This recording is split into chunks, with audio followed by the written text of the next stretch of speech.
చాలా బాగుంటుంది ఈ కర్రీ, టేస్టీగా వేడి రైస్లోకి సూపర్ ఉంటుందండి కర్రీ. తయారీ విధానము: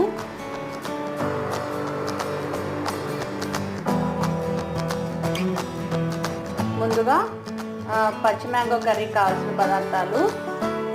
పచ్చి మ్యాంగో కర్రీకి ఈ అంటు మామిడికాయ అయితే చాలా బాగుంటుందండి.